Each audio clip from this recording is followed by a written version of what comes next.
Hello there. Well, what's going on? The NHS is running out of blood, but no publicity drive. Why not?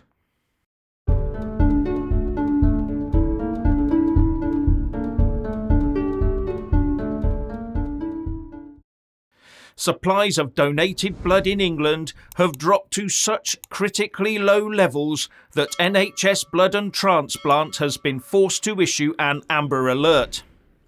As a result, some operations may have to be cancelled. And the cause of this? It seems there is a lack of staff to do this blood taking because of COVID infections. But those patients that helpfully stayed away from the NHS during the worst of the pandemic are now beginning to turn up, requiring much more blood for the system. However, dig a bit deeper and you find this is not a new thing that's just popped up. Back in July, it was being reported that for the common O blood types, supplies were at 3 days or under.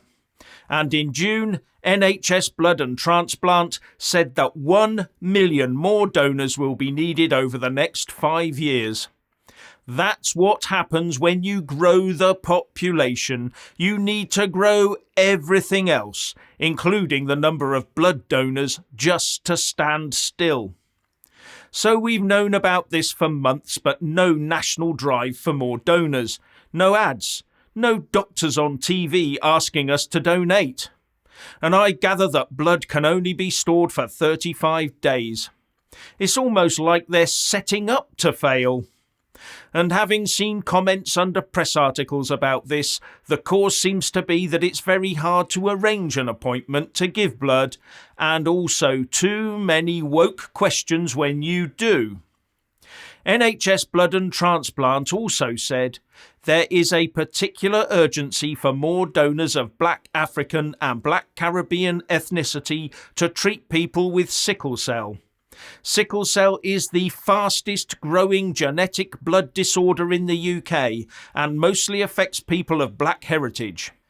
It requires regular transfusions, most often with the specific blood subtype RO.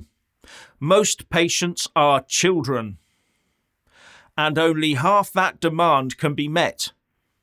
Now, one thing that may be holding potential donors back is whether or not they took all the required pandemic medical interventions, or only one or two of them, or none at all.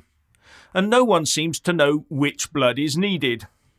If you didn't take the interventions, is your blood wanted, for example? Will you be turned away?